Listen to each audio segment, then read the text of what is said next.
de neuropsiquiatría. Va a ser un caso que el día de hoy, para esto tenemos la presencia del doctor Juan Ángel Reyes, médico adscrito a este hospital, maestro de varias generaciones en diversas instituciones, ex jefe de enseñanza de este hospital y bueno, siempre dispuesto a compartir sus conocimientos de las neurociencias en estas sesiones. Bienvenido, doctor, y muchas gracias por su apoyo. Hombre, pues gracias, doctor Murillo. Buenos días. Muy bien. Bien, el caso tiene un nombre así muy, ¿cómo les pudiera decir? Incluso hasta chistoso, ¿no? Pero hay mucha realidad en todo esto. A veces consideramos y pensamos que somos, entre comillas, normales en nuestra conducta. Y en la neuropsicología, ¿qué es lo que vemos? Es cerebro-conducta, asociaciones cerebrales proyectadas a través del cuerpo, tanto normales como anormales. Y todos, absolutamente los humanos, entramos al campo de la neuropsicología en estudio y es un campo tan vasto de investigación que hay mucho que hacer y muchos de los casos, o pacientes, o familiares, o personas de la sociedad comunes y corrientes aparentemente, tienen o tenemos alguna circunstancia anosognósica. Voy a usar muchos términos relacionados y ya les diré qué significa, ¿no? Anosognosia no darse cuenta de sus limitaciones. Y muchos somos anosognósicos, como ejemplo, pues, ¿para qué quiero ojos en la espalda? No me hacen falta y no me doy cuenta de lo que hay atrás de mí y sigo viviendo.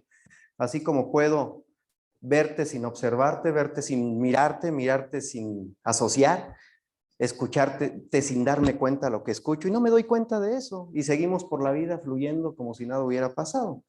Y para esto, pues obviamente este tema, pues no les voy a decir que el título me lo inventé yo y que a ver que si llamo la atención. No, está en la literatura. La literatura neurológica del siglo XX, justo de mediados del siglo XX, obviamente no estábamos cuando el doctor neurólogo gringo norteamericano Oliver Sacks escribió sus casos clínicos hechos cuento o novela para poder evitar que sea tediosa la neurología. Una ciencia que de por sí es vasta, extensa, tiene su complejidad, no es complicada, pero tiene su complejidad y que asocia con un montón de ciencias en el área neuro, como la psiquiatría, la psicología, la neuropsicología, la neuropsiquiatría.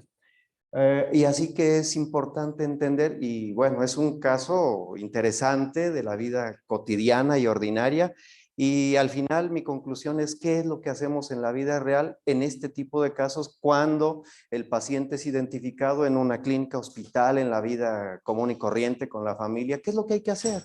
Y son pruebas tan sencillas en la neuropsicología porque les digo que es la asociación cerebral proyectada a través del cuerpo, lo que a veces digo, a ver si hay alguien de psicología y me va a decir, no es así, pero la mente no es otra cosa, o la psique, más que la asociación cerebral proyectada a través de nuestro cuerpo.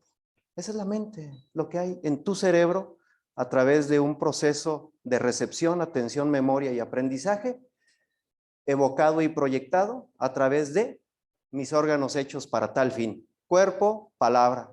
Entonces, todo lo que yo haga, diga y como me vea, es la proyección que hay en mi cerebro. Y eso es lo que me condiciona a ser normal, frecuente, común, y normal no significa bueno ni malo, o anormal, que es lo mismo, ni bueno ni malo, poco frecuente. Y hay que ser considerados con este tipo de circunstancias y tenemos casos psiquiátricos, neurológicos, neuropsicológicos, neuropsiquiátricos y el caso es neuropsicológico del que voy a hablar. Entonces, para entrar en razón, pues bueno, en el kinder nos enseñaron que hay 5 órganos de los sentidos conscientes o voluntarios, pero hay un montón de más de 60 órganos receptores de información sensorial que son involuntarios, como sabemos, nuestro sistema nervioso obviamente es más inconsciente o involuntario o automático que consciente. Entonces, tenemos entre líneas mucho que ver, observar, analizar en una persona simplemente con abrir los ojos, escucharlo y asociar qué es lo que está pasando en su recepción hacia su sistema nervioso y la proyección que éste hace con sus órganos elaborados, hechos y creados para ese fin. Entonces sabemos que los órganos de los sentidos, pues los tenemos en la cara y en el resto del cuerpo. Digo la cara porque así me los enseñaron en el kinder y todavía me acuerdo, y eso fue hace más de 40 años.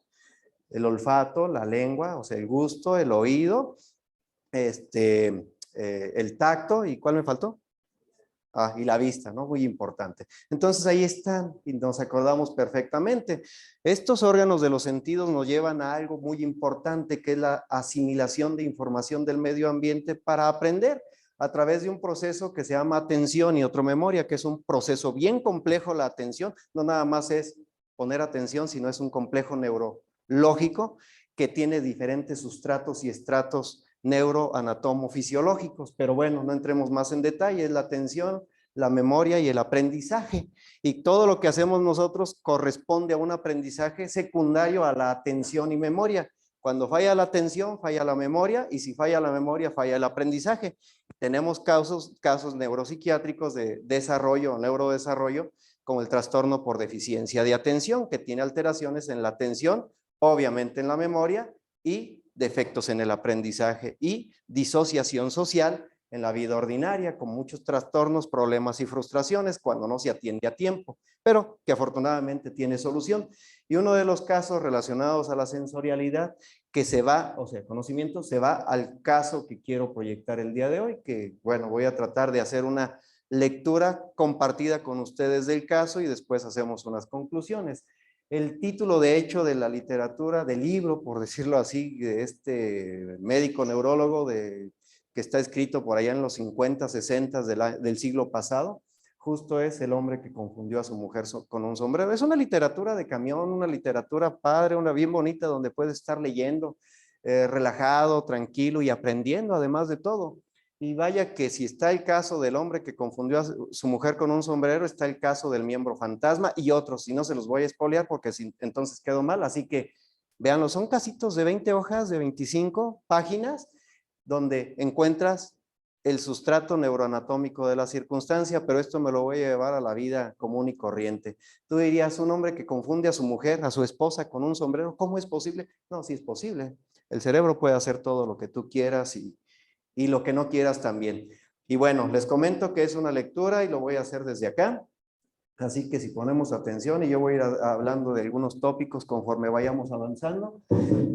Primero, se habla de una persona estudiada, culta, como quien sea de todos los aquí presentes, con cierta edad, madura, 55, 54 años, no recuerdo exactamente la edad, pero vamos a poner 55 años, el cual era un profesor, maestro, con doctorado en alguna licenciatura relacionada a su carrera docente.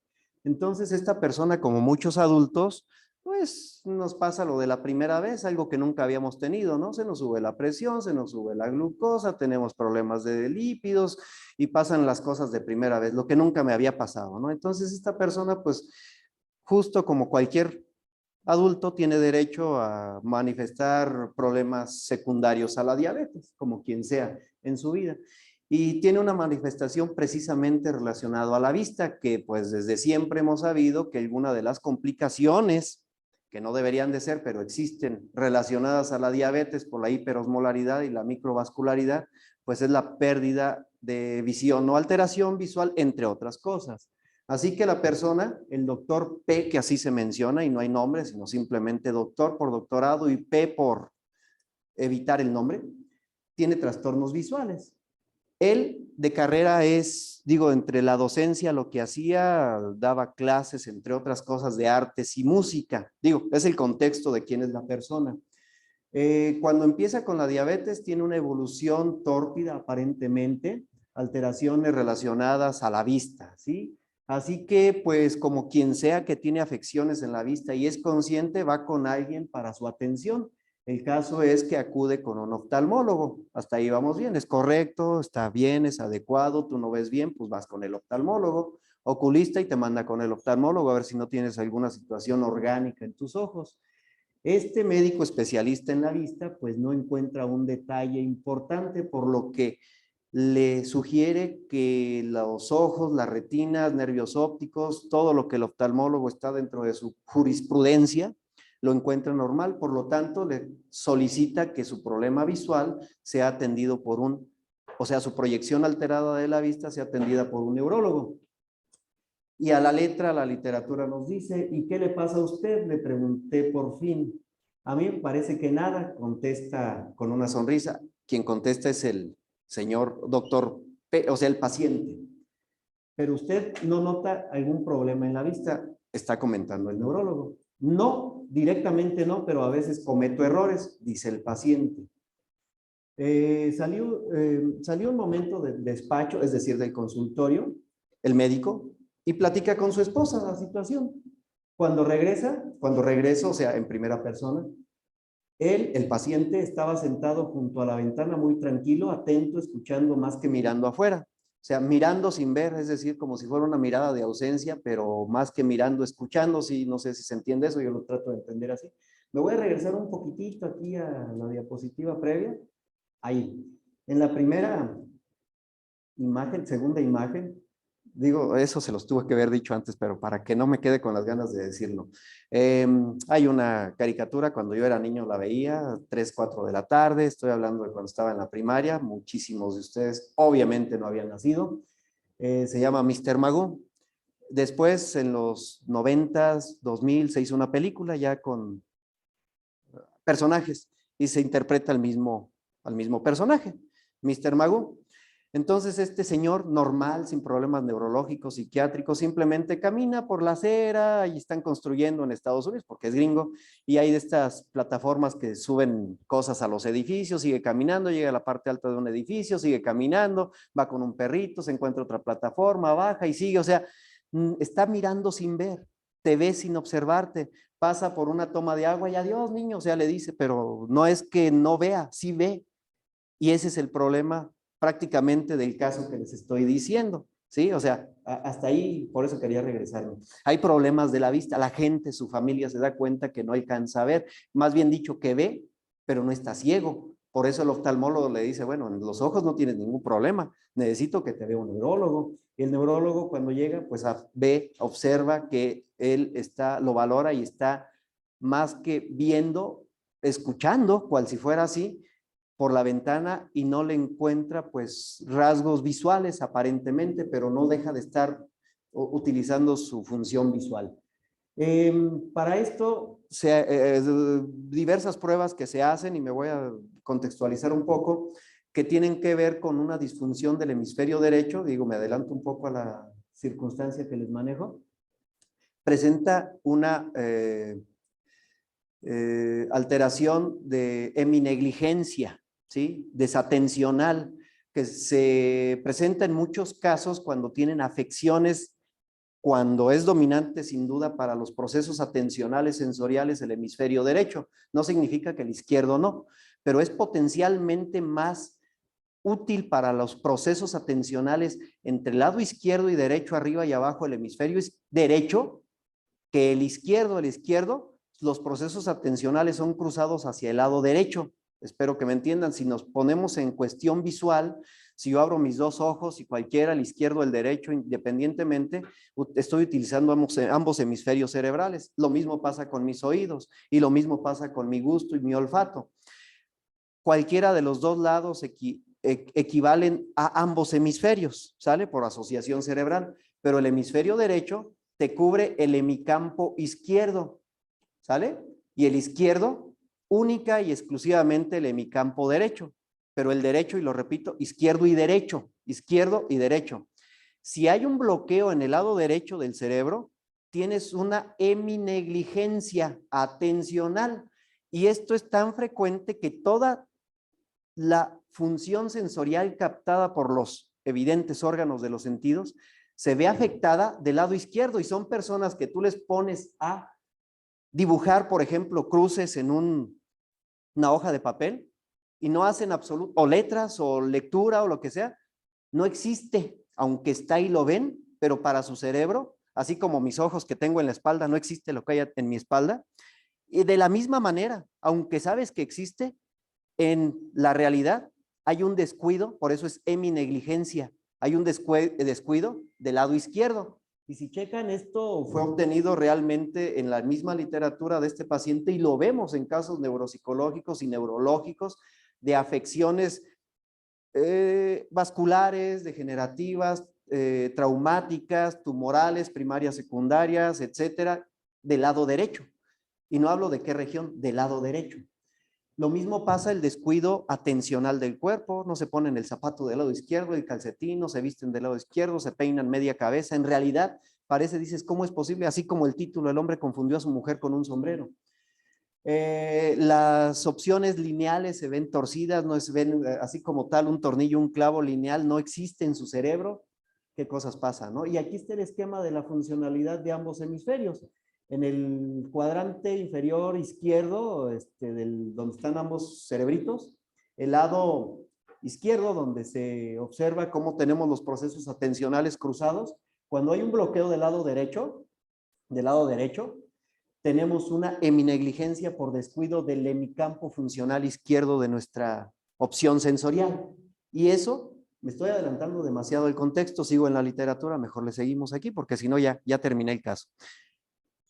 Dice el médico al respecto, porque está escribiendo Oliver Sacks, es el médico neurólogo, no miraba si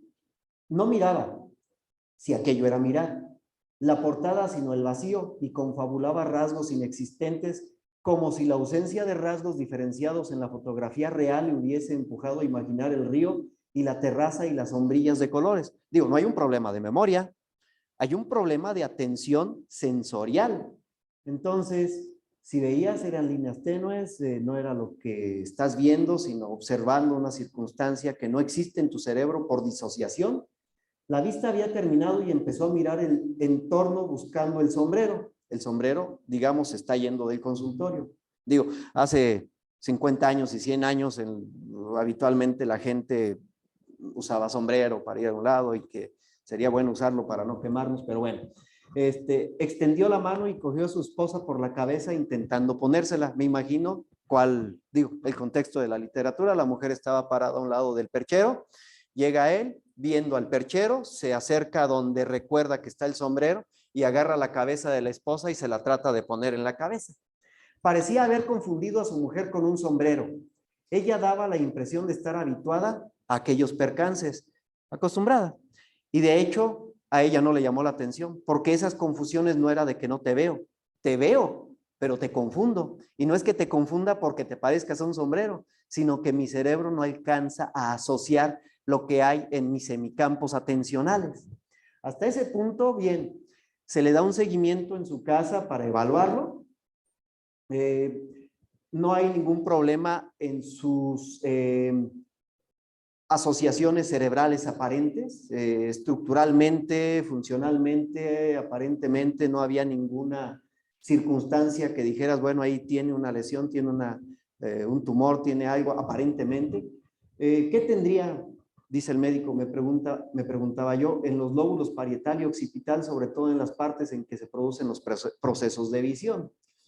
Porque para fines prácticos la persona seguía teniendo una vida ordinaria, común, corriente, iba a la escuela, eso sí, cuando alguien le hablaba, pues hacía como que lo veía, pero de memoria sabía la voz de alguien y decía, eres Pedrito, eres Juanito, eres María. ¿Por qué? Pues porque no lo veía, sin embargo lo estaba viendo, como yo te estoy viendo a ti, yo te estoy viendo a ti, sé que ahí estás, pero no te alcanzo a distinguir, y no es que no te alcance a distinguir, te estoy viendo y te distingo, pero mi cerebro no te asocia. Espero que me entiendan. Más su córtex musical, que tiene que ver con la visoespacialidad en el lóbulo temporal alto, estaba intacto, ¿vale?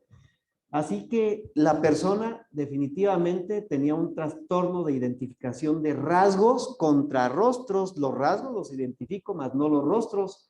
Así que ese fenómeno que en apariencia por inteligencia artificial podemos, porque si tú no tienes una patología y si tienes una patología y tal anosognósico, que ya les dije que significa no darte cuenta de tus alteraciones o limitaciones, ¿cómo puedes tú interpretarme que lo que estás viendo es esto? Esto es inteligencia artificial, pero se entiende que eso es lo que, voy a decirlo así, es lo que él miraba. Algunos rastros preponderantes en el rostro o en la figura de alguien, y sin embargo sí, Ahí puede estar su esposa, puede estar su foto, puede estar su hijo o hija, mas no lo veo, lo veo sin verlo. ¿Me explico? Entonces, en ese caso, pues háblame, hay 20 personas, háblame para identificarte, pero no me doy cuenta que no te veo, más sin embargo, te conozco porque sé que estás ahí, ¿sí? Vamos a seguirle. Así que muchos rasgos preponderantes de algunas personas son los que se pueden identificar y es lo que habitualmente nosotros en nuestro cerebro asociamos cuando identificamos el rostro y hablando muy claramente el rostro de una persona. Todos los rostros son muy similares y si tomamos en cuenta pelo más, pelo menos o sin pelo, pero todos tenemos una cabeza, todos tenemos dos cejas, pestañas, nariz, dos ojos, boca, dientes, orejas, ubicadas en el mismo sitio teóricamente. Entonces, ¿cómo puedo yo distinguir a una persona A de una B?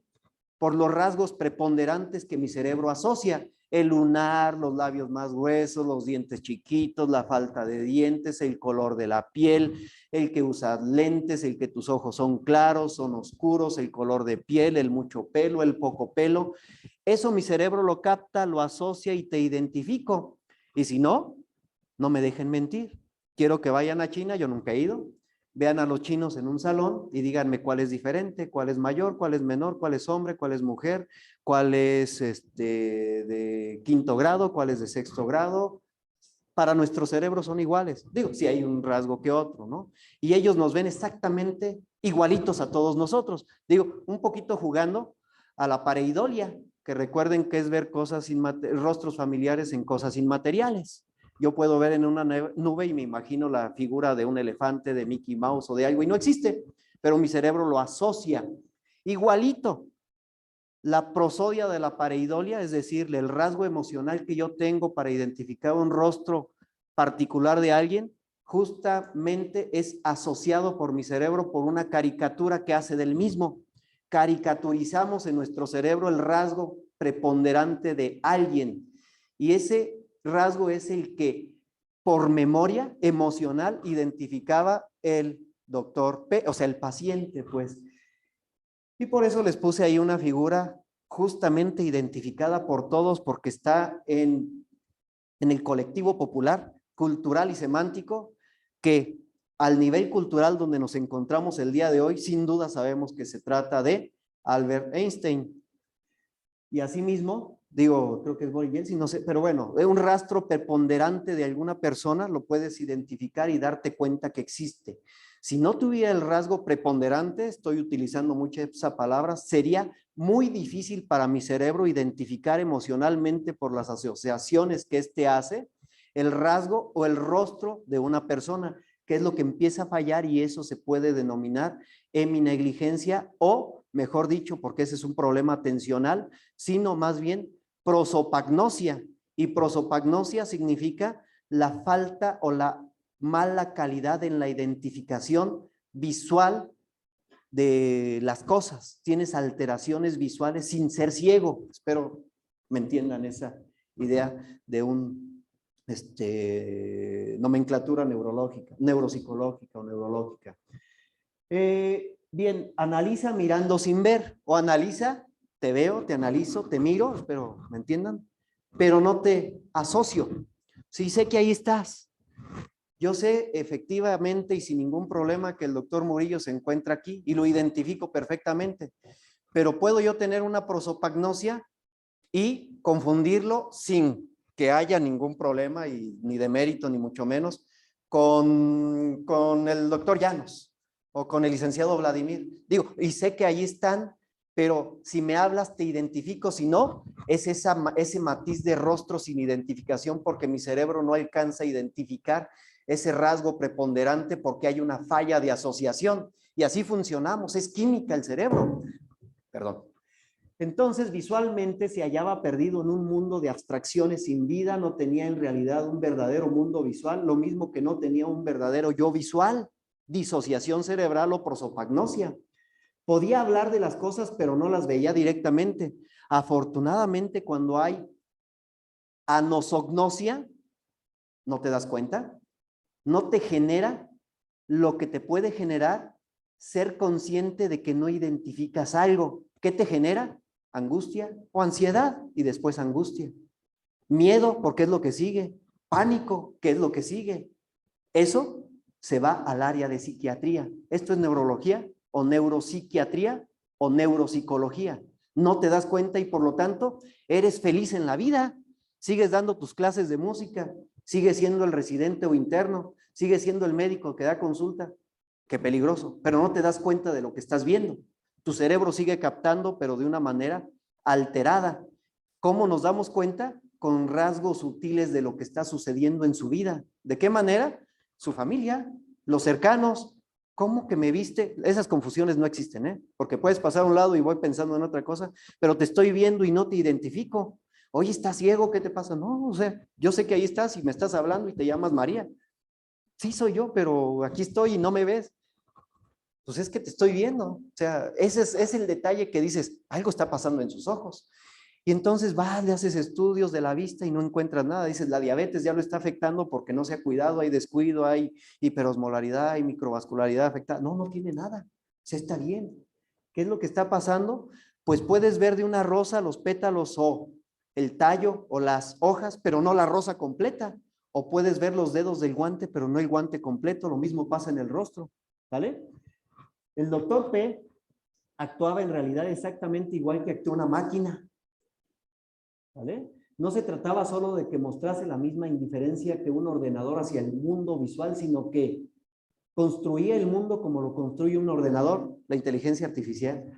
Mediante rasgos distintivos y relaciones esquemáticas, podía identificar el esquema como un equipo ordenador, sin aceptar en absoluto la realidad.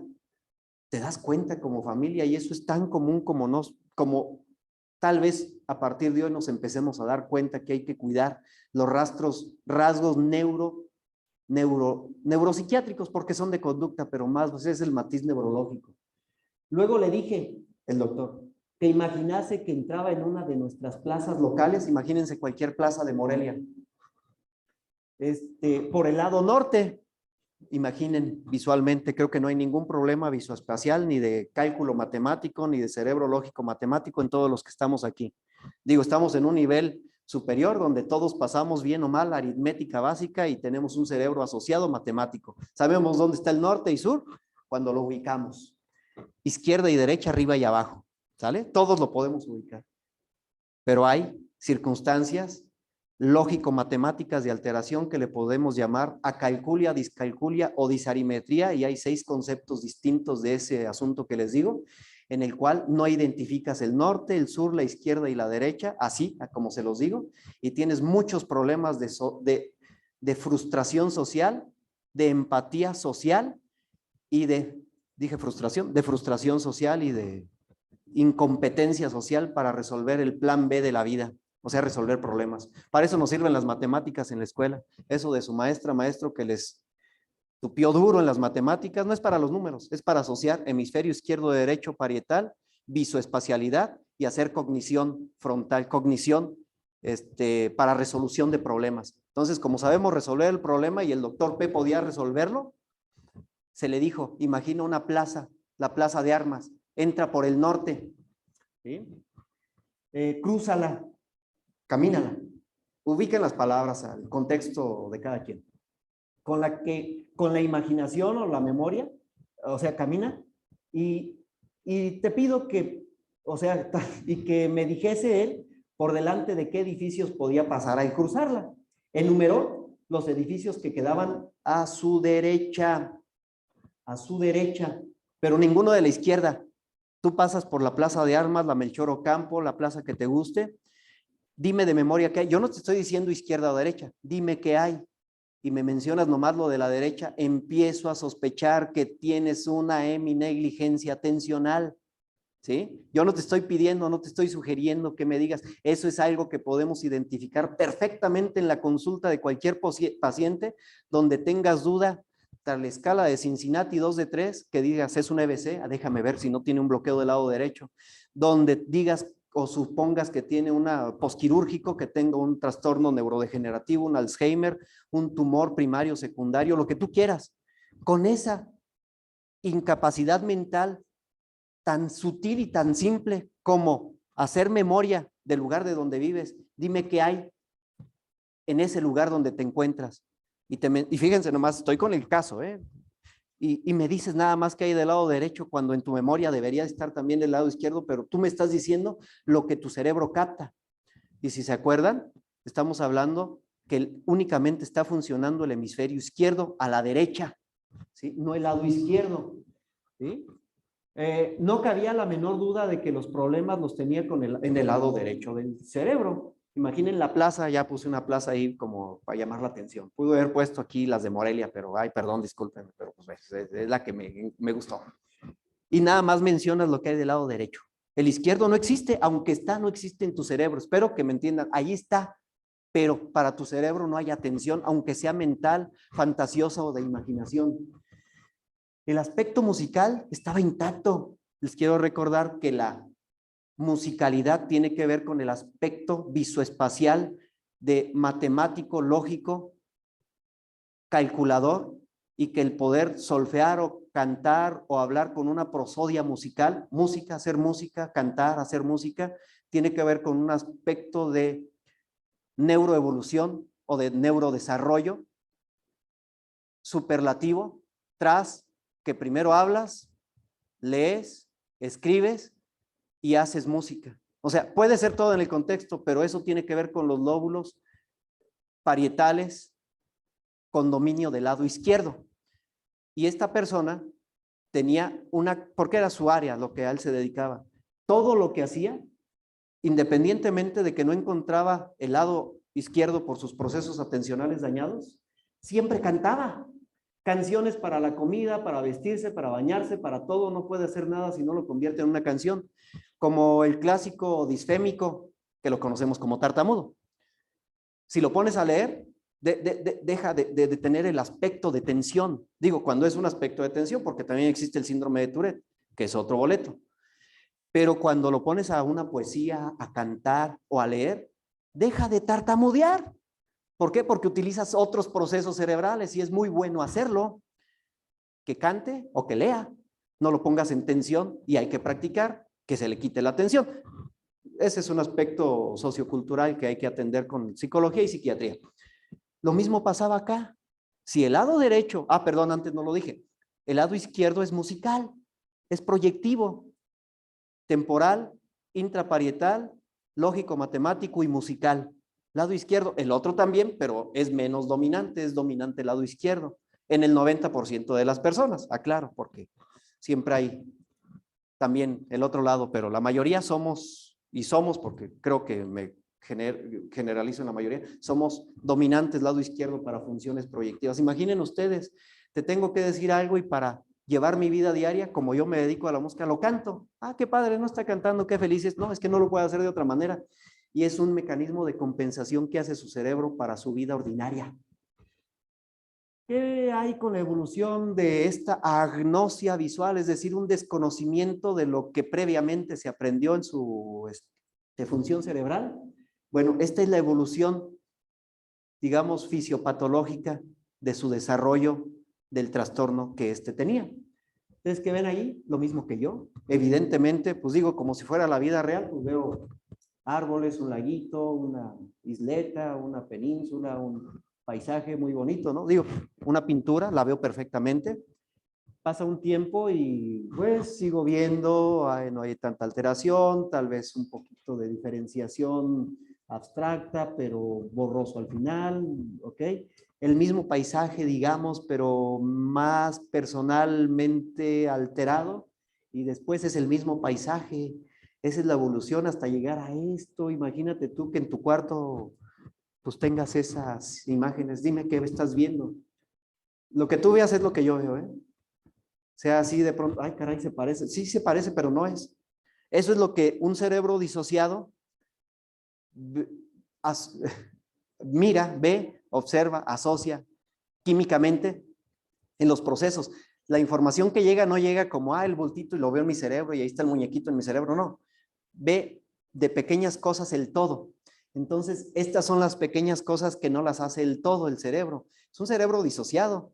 Puede ser un cerebro intoxicado, un cerebro esquizofrénico, un cerebro con una prosopagnosia, un cerebro con agnosia visual, un cerebro de una paciente, de un paciente que te dicen verdad, o sea, no lo veo, que eso es lo que ven, ¿sí? No sé si me entiendan, pero eso es lo que yo soy empático con un paciente psiquiátrico, con un paciente traumatizado, con un paciente intoxicado.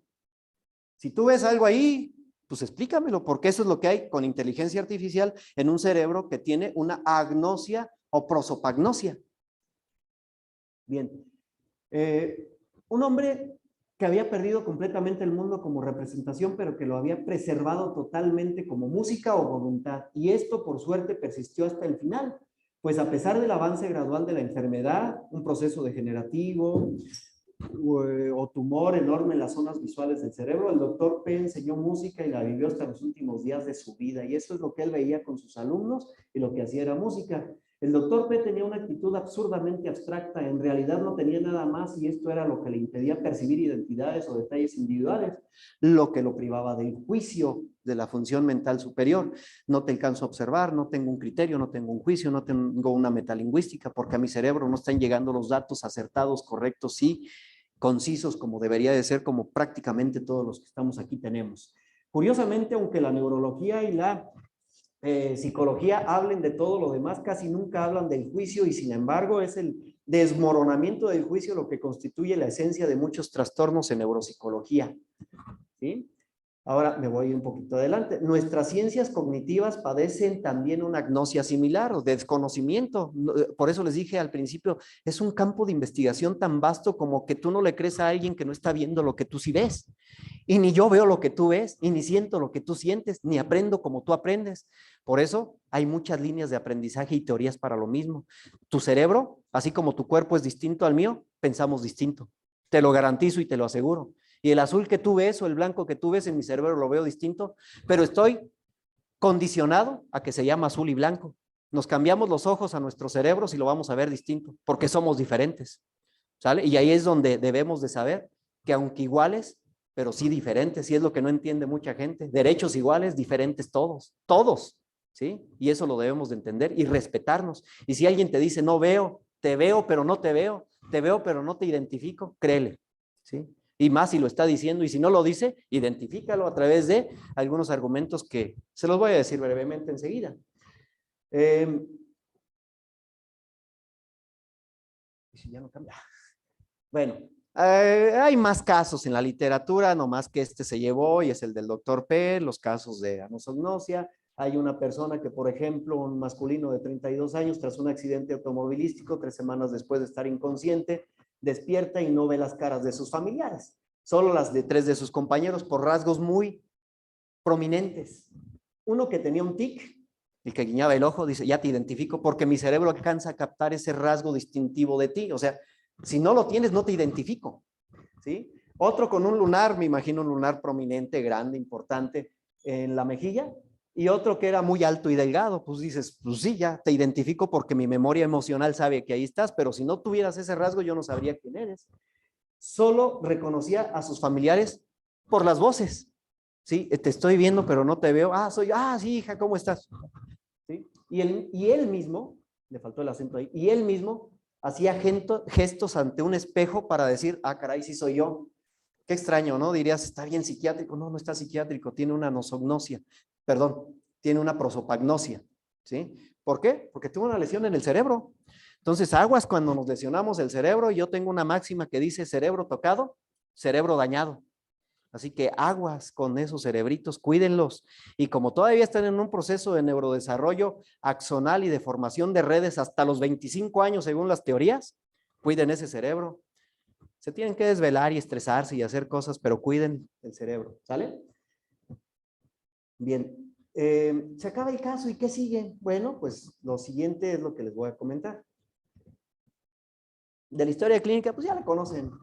Un paciente de 55 años, diabético, que se hace exámenes oftalmológicos, se va con el neurólogo, perdón, me piqué otro botón, y le hacen exámenes neurológicos y no se encuentra ningún problema, pero bueno, en la corteza cerebral hay evaluación de reflejos, integración de información visual, los cuales arrojan resultados con reflejos anormales del hemicuerpo izquierdo, problemas del lado derecho, indiferencia a la expresión, es remitido a psicología debido a que sus familiares afirman que éste habla con objetos inanimados, argumentando que eran personas y cuando éstas se dirigen a él, no los reconoce las personas. Entonces, quien sea diría, oye, este está medio coco, ¿no? Y hay que, digo, perdón por el término, pues, ¿y qué pensamos como familiar?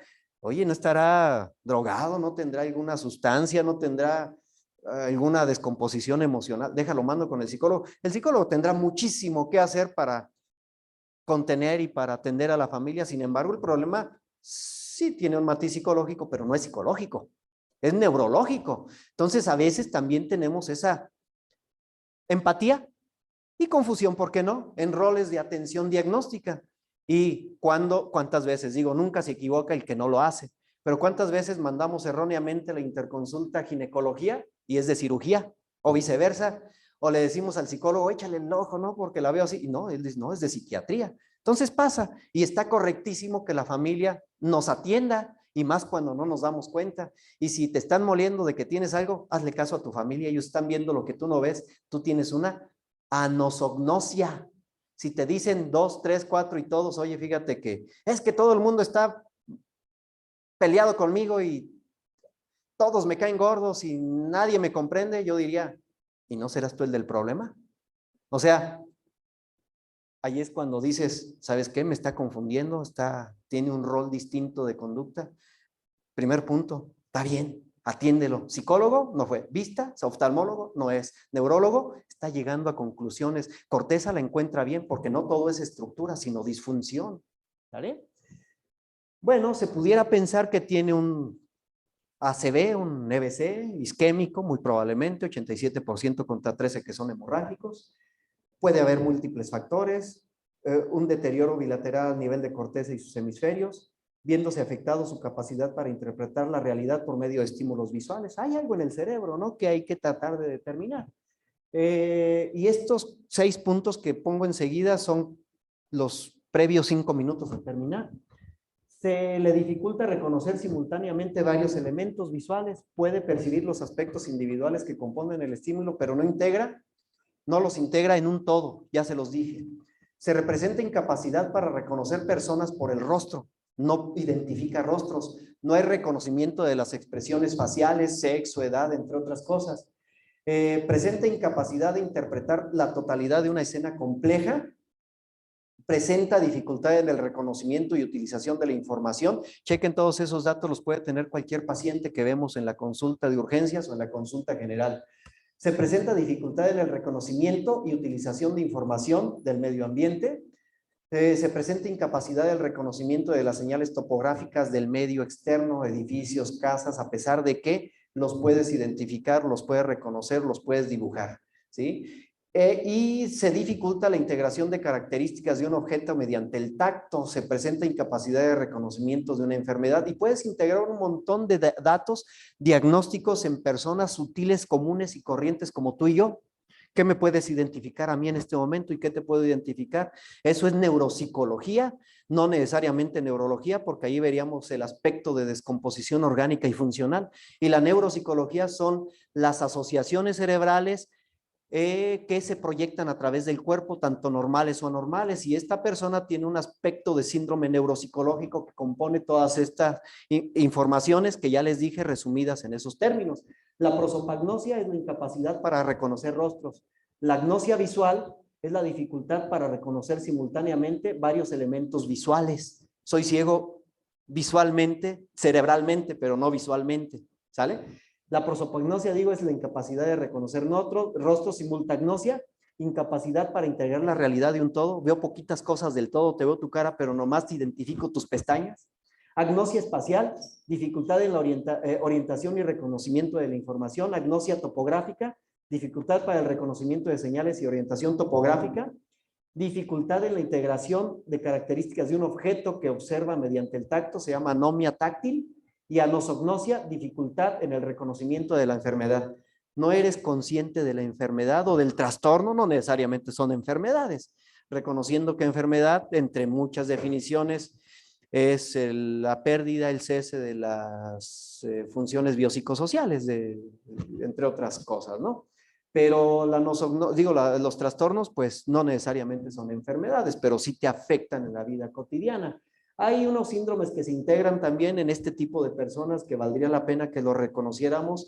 Ahí hay mucha literatura al respecto. El síndrome de Anton, por ejemplo, te habla de una ceguera cortical o anosognosia visual. Imaginas el entorno de memoria, ¿sí? Ese se llama síndrome de Anton, el de Balint. Ataxia óptica, praxia oculomotora, agnosia visual, simultagnosia y prosopagnosia. Y el síndrome de Hertzmann, que tiene que ver con el cerebro visoespacial, calculador matemático, tiene que ver con agrafia, agnosia digital, acalculia, desorientación izquierda-derecha, importante, agnosia digital, no reconoce los dedos. Y si no, vean la película de, en 10 minutos le conté como 25 fallas al Cantinflas cuando hizo la película del señor doctor. ¿Sí? O sea, puras anomalías, pero bueno, operó un síndrome de Hertzmann a un niño que no identificó, que tuvo agnosia visual y tenía simultagnosia y prosopagnosia. No lo tenía que hacer como residente, obviamente, y obviamente lo corrieron, sin duda. Aquí, jefe de enseñanza, igual si haces algo que no tengas que hacer y ponga en riesgo la vida de un paciente, te vas. Digo, perdón, yo, pero eso fue lo que pasó y lo dieron de baja por andar haciendo lo que no debe, sin permiso, y se metió en problemas. Les digo que en 10 minutos de película conté 47 fallas, ¿sí? Entonces, pero les digo, ese es un síndrome de Hertzmann, ¿sí? Que se llevó al drama de la película del señor doctor de Cantinflas de 1947, 50, algo así. Bueno, dijo el doctor Ignacio Chávez, pobre de aquel médico que lo único que sepa sea medicina.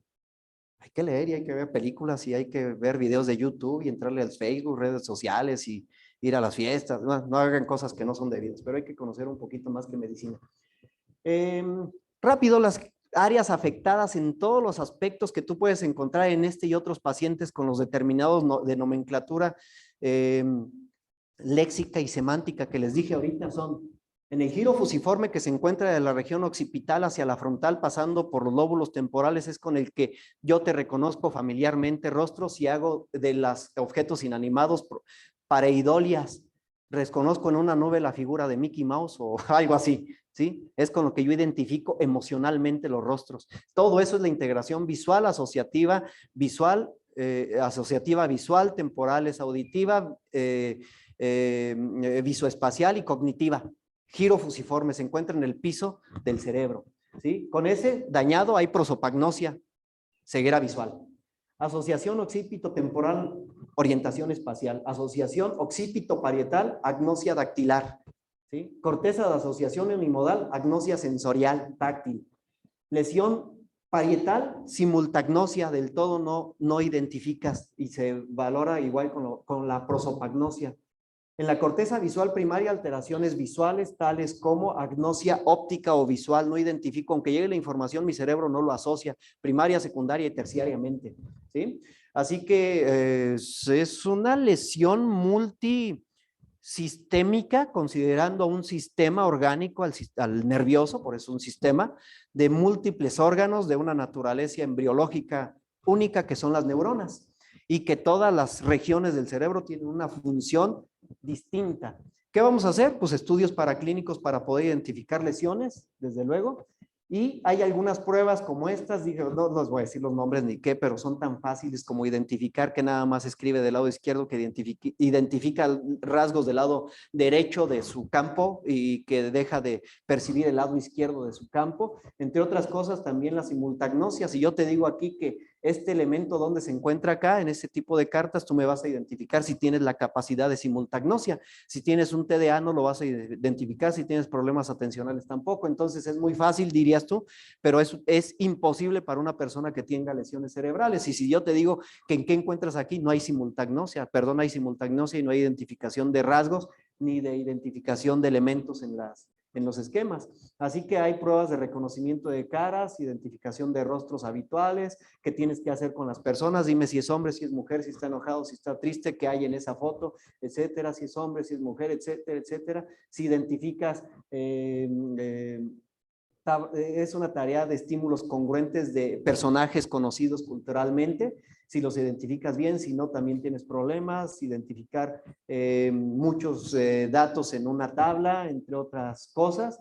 Y finalmente, ¿qué es lo que vamos a hacer? Bueno, pues ya les digo, es tratar de identificar para llegar a una conclusión y llegar a la conclusión de un tratamiento etiológico que muchas veces es degenerativo y no hay manera, otras veces es quirúrgico, otras veces es trombolítico, otras veces es que yo les voy a decir cuál es el tratamiento, simplemente qué es lo que tenemos que hacer y cómo lo podemos identificar y llegar a una conclusión de empatía con este tipo de pacientes neuropsicológicos o psiquiátricos. Entonces, lo que vamos a hacer primero, pues es un examen detallado para evaluar los compromisos de diferentes órdenes, llegar a una conclusión y podemos utilizar estrategias como restauración, compensación y sustitución de funciones cognitivas, ya sea para modificaciones o entrenamiento de las áreas comprometidas. Si no tiene capacidad de atención del lado izquierdo de su campo visual y tú le llamas, oye, Pedrito, y Pedrito voltea a la derecha para voltear al lado izquierdo. ¿Por qué? Porque no existe el lado izquierdo. Tú tienes que forzarlo y hacerlo consciente de que hay una alteración del lado izquierdo y los pacientes son completamente conscientes de esa circunstancia. Tienes que ponerlos a entrenar, a hacer dibujos, a hacer escritura, forzar su vista al lado izquierdo del campo visual, que siempre, casi como se pone el reloj del lado derecho, se lo ponga del izquierdo, así como se peina hacia la derecha, lo haga al izquierdo, que se cepille los dientes también a la izquierda. Les digo, esos son criterios de evaluación neuropsicológica con rehabilitaciones, y recordando que una habilitación es la que haces cuando no se ha alcanzado una capacidad, y una rehabilitación es cuando has perdido una capacidad, como es el caso de estos pacientes que de alguna manera ya aprendieron algo y ahora tienen una disfunción, entonces tienes que volver a hacer que ese cerebro reaprenda con procesos de atención, memoria y obviamente pues, un aprendizaje. ¿Para qué? Pues para evitarle lesiones, evitarle frustraciones, evitarle descompensaciones y riesgos importantes a su salud, y ahí es donde entramos a ser empáticos con la situación y circunstancia de un paciente. Así que restaurar lo dañado, compensar con estímulos y sustituir las funciones haciendo plasticidad en el cerebro. Seamos empáticos nada más con este tipo de pacientes. No todo paciente que tiene un trastorno aparente que dices es un trastorno de conducta, el psicólogo, que bueno, lo tiene que ver el psicólogo, descarta problemas psiquiátricos y muchas veces ni neurológico es, sino neuropsicológico, donde tenemos que hacer pues rehabilitaciones y habilitaciones continuas, pero sin embargo muchos pueden salir adelante y otros, de acuerdo a la causa primaria de su problema, puede ser imposible sacarlos, pero lo que debes evitar es que haya una alta frustración de un paciente que tiene posibilidades, como el doctor P, que si se dedicaba a la música, que siga haciendo música, pero hay que tener cuidado porque puede ir pasando y puede pasar lo que les dije al principio de la caricatura de Mr. Magoo. Yo te veo y no, sin asociar, y puedo ir caminando a saludarte y no veo el precipicio y me puedo dañar, lastimar y hasta matar. Entonces tengamos cuidado con ese tipo de pacientes. No todo paciente que tenga un matiz psicológico o psiquiátrico es eso. Muchas veces va más allá. Y eso es lo que quise decir en este momento. Seamos empáticos nada más con este tipo de pacientes. Mucho que investigar. ¿Preguntas? ¿Comentarios? Preguntas.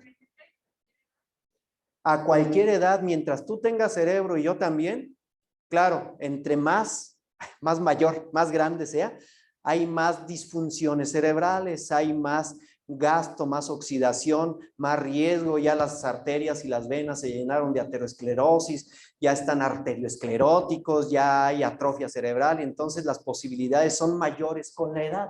Más que ya empezaste con la diabetes a los 35, 40, hay disfunciones osmolares, vasculares, claro que se presenta con mayor posibilidad entre más grande seas, pero hay niños, bebecitos recién nacidos, no me dejen mentir, que tienen sangradito en la cabeza, tienen 34 semanas y ya hay secuelas de neurodesarrollo que pueden manifestar problemas en la infancia que los pasamos desapercibidos. Y por último, si me da 30 segundos el doctor, hemos identificado problemas de dislexia, de disartria, de dislalia, de conducta, autismos, son de neurodesarrollo, digamos, desde el nacimiento, y en el curso de los 3 siguientes años, a los 7, 8, 9 años de edad, ¿qué pasó? Hubo una mala identificación de parte de la familia. El más ciego es el familiar. Muchas veces la tía, la madrina o el vecino es el que te dice, ese niño tiene algo, tiene 4 años y no habla, es que así era su papá, déjalo así. No, esos son problemas. El neurodesarrollo es estable, es dinámico y es vectorial y tiene tiempos.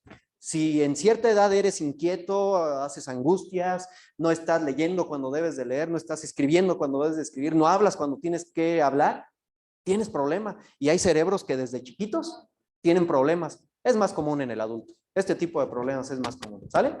pero sí pasan las cosas a cualquier edad. ¿Listo? Muchas gracias. Muchísimas gracias, doctor. Mucho que aprender todavía de la neuropsicología. A nombre de la dirección del hospital y de la jefatura de enseñanza, me permito hacerle entrega de su constancia como ponente del caso clínico y agradecerle infinitamente siempre su apoyo. Muchas gracias, doctor. ¿Sí? Gracias. Muchas gracias.